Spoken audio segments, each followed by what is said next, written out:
Hello everyone, what's up and welcome to the Shiny Raikou channel. Now today I'm going to go through my Pure Odd Eyes deck. Now I don't really like playing Pure Odd Eyes, I actually like the Magician mixed with it. And the Magician gives it a real potential to the deck. You can set up boards, you can break boards, you can do a lot of stuff. Set up first turn 5 negates is no joke. And the deck beats meta decks just by going first. Now the reason why I don't like Pure version is because the deck is weak. So you might think, why am I going to show you this deck profile? And the main reason is that people who play Pure Odd Eyes deck are normally bad on YouTube. Really bad. They're between super casual or just really bad at Yu-Gi-Oh! So you never yet get a good deck profile from them. So that's why I'm going to go through this. And the first way to know that they're bad, they play triple Odd Eyes Pendulum Dragon. If you see anyone play this, stop the video right then and there and change it to something else. They're bad at Yu-Gi-Oh! First one up, Arc Pendulum Dragon is the card that helps the deck to be where it is at now because it's a scale 8, it doesn't fluctuate the scale. It's a level 7, it's a Odd Eyes, means it's searchable by a lot of methods. Pendulum, searchable again. It's 2/7 attack, it's not a normal beat stick, it have that extra inch on it. And then even after all that, your scale effects helps you to float. So it's a real good card overall. 2 Pendulum Dragon. And I mean specifically 2, if someone plays more than 2, they're bad. Don't take any bullshit, they're bad. Let me explain even why I even play so much as 2. And it's because there's a specific OTK against Gokis after they set up their board. You can whop your opponent for a lot of damn damage, and this is the key center to it. If you find 2 Odd Eyes, you should be able to kill your opponent. And you might wondering what I'm talking about. Let's just say a Goki player goes first, I sphere mode them. I don't even actually need to do this, but I'm going to summon Apprentice Witch and punch the weakest monster with the 2 3000 attack Odd Eyes and then Flare Metal over it. And by the way, there's a next method to do it. All you had to do was sphere mode everything except for Phoenix and make sure Phoenix is calling to something. Punch with this, drop the monster attack to 0. I don't care if the monster has even 100 attack, they auto lose. And why is that? Is because when this attacks a monster, it's at 0 for the turn. So if that monster lives, which it will, if Nightmare Phoenix on the field, this is going to punch them for 5000 flat. So they lose the duel right then and there. And I'm just going to bring up as a point, that's why I play with 2. So there's no other excuse or no any tech why you should be playing 3. Then we have 2 Phantom Dragon. Now this is a good card that I didn't used to give all its due to. The scale effect is magnificent. Combat monster by 1200. 3700 Odd Eyes is nothing to scoff at. It does double damage. That's a lot. And then even after all that, its sponsor effect is good. If you attack with it and do damage after it was pendulum summon, might sound like a lot of context, but you're going to pendulum summon it a lot.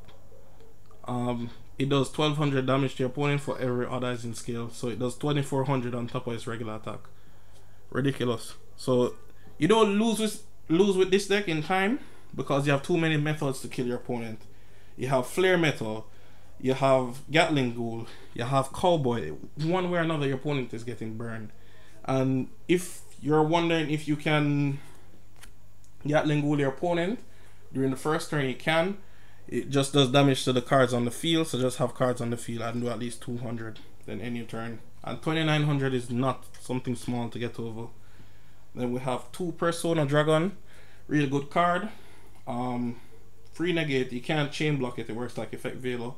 So if your opponent use Noble Knight Isolde and chain, let's say, a Goki card, you can still negate it. Then we have Dissolver, and Dissolver is there for your fusion summons. Also, you can summon it from your hand. If you drew it, it's not that bad because it can summon itself in damage step if your Pendulum monster does battle, which is all the monsters in your deck excluding 1. So yeah, and that's it for your other stuff. One point I should bring up with this deck is that you play a lot of high level monsters. So what that means to you is that Anti-Spell kills the deck. You cannot summon. These take 2 tributes, they're level 7, so just take that out of your mind. You have to get rid of Anti-Spell. Also, the deck can brick. This is why I minimize the cards that will help me to brick. Okay? So a lot of cards that I play them in a specific ratio to help me not to brick. Moving on, card just for that. The triple turbo cards of your deck, chronograph, and the one time gazer. A lot of persons cut this from the deck and they're just bad at Yu-Gi-Oh! The second reason is that because you don't have a lot of normal summons in the deck, like most of your monsters are high level, if you draw brick on, you're stuck. You cannot do anything, you cannot set a monster, you cannot summon anything, you're just out. What this provides for you is a way to get a guaranteed monster on the field, so you just need to find one more to make your Electromite, and Electromite can fix your scale, so there's no way for you to brick really. That's how I build the deck. There's no way to brick. Bricking was a huge problem in the deck, and most other players deny it, but it's a serious problem. You brick a lot. Then you have triple Abyss Actor Curtain Raiser, free special summon. Then we have triple of the real key card to the deck, Dark Worm, and 2 Gate 0.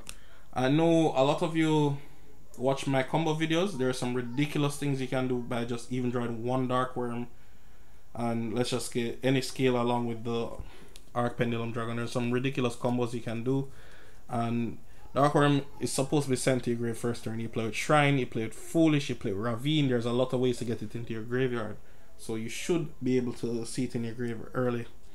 And then we have, for the last Pendulum cards, we have 1 Supreme King Jackal. You can play multiple Jackal if you like. The only reason I'm not playing multiple is because it's not searchable, and a card that isn't searchable means that there's a potential to not find anything at all for the duel.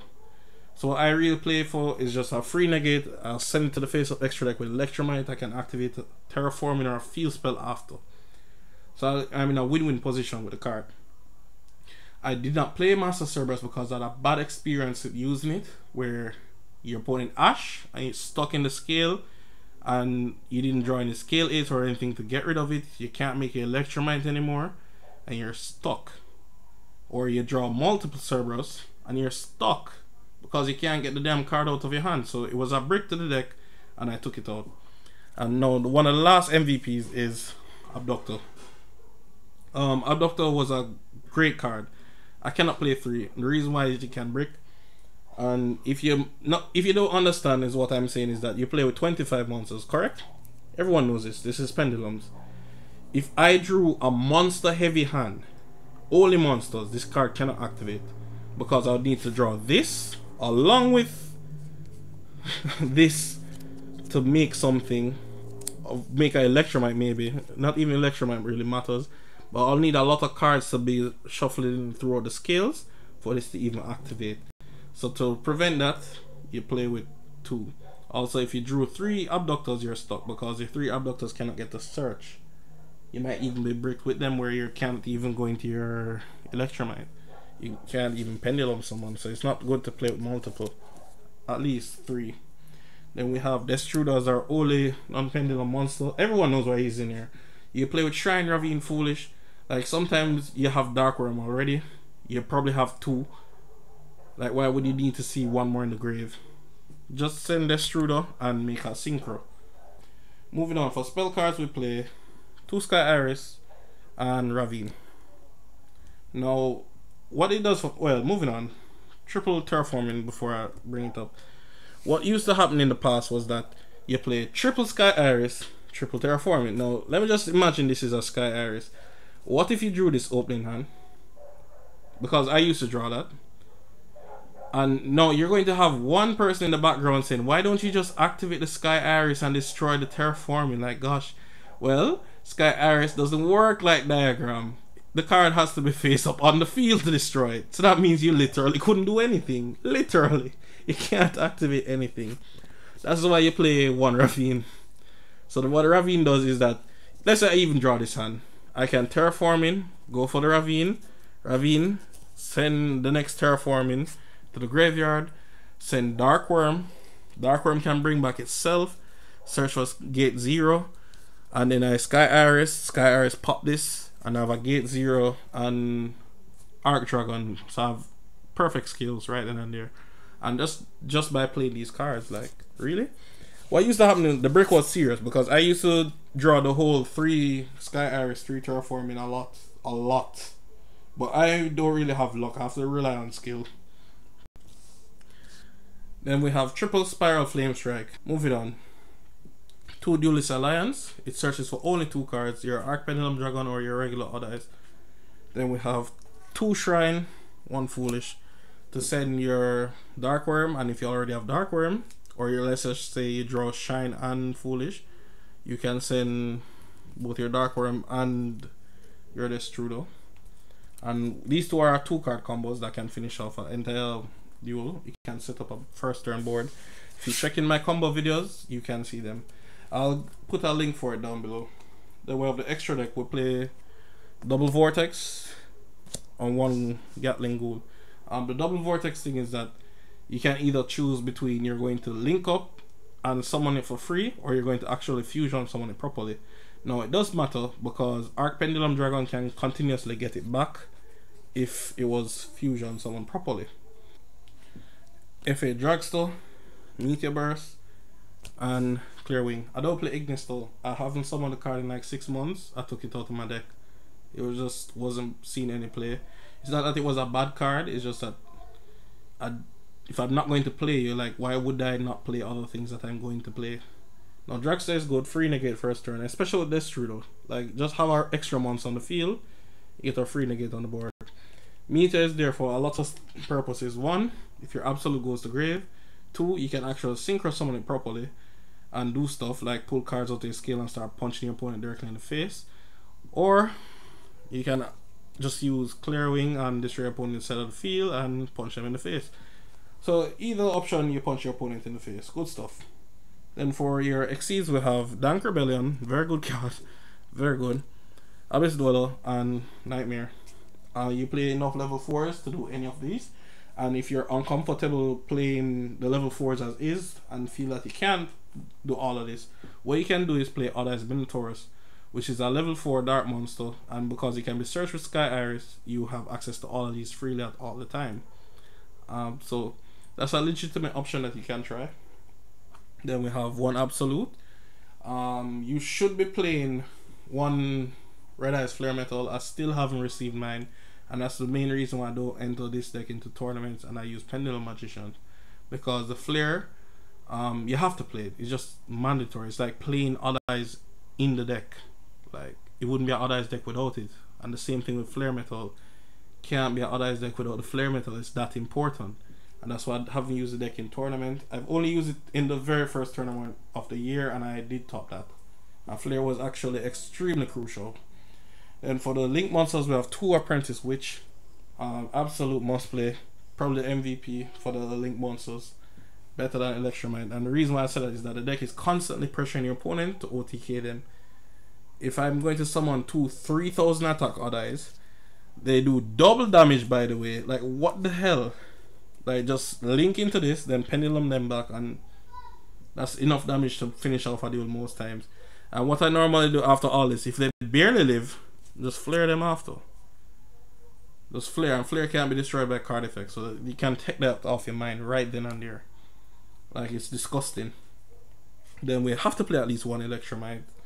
I don't recommend you play 3. You can play 2. The reason why is that you can get cherries, and if you get cherries from Electromite, the only monster left to summon is this, which isn't bad. I'm glad this card came out, but it doesn't lead you a lot of options. Also, Electromite isn't that important to the deck. It's just a free draw and helps to fix your scales. It doesn't help you that much afterwards. Then we have Decode Talker, easy to summon, a lot of damage, and Megatron. Megatron is actually really important if you want to do the first turn Vortex play by sending the Absolute to the graveyard. So that's it for the extra deck. I'm actually going to go through my side deck today. It's not much, but as in it works. 1 Trapito, Triple Denko. This is mostly for Alta guys. I have a lot of problem going against them, and I know most of you would be experiencing the same thing because they play like triple anti-spell in the main deck, so it gives you a lot of problems. And triple Sphere mode for obvious reasons. The Cowboy in the side deck. Then we have the Secret Village, which can win games. Triple Call by the Grave, just in case for game 3 and you don't want your opponent to stop you, that's the way. And triple Heavy Storm Duster again for the Alta guys. I'm more likely to see Alta guys than any other deck. And Gokis, I see a lot of Gokis too. However, the deck beats Sky Strikers easily. I can't exaggerate that enough. you take them as a punching bag, and that's one of the best deck in the metal. Sorry guys, thanks for watching. Rate, comment, subscribe, and I'm out. Have a great day.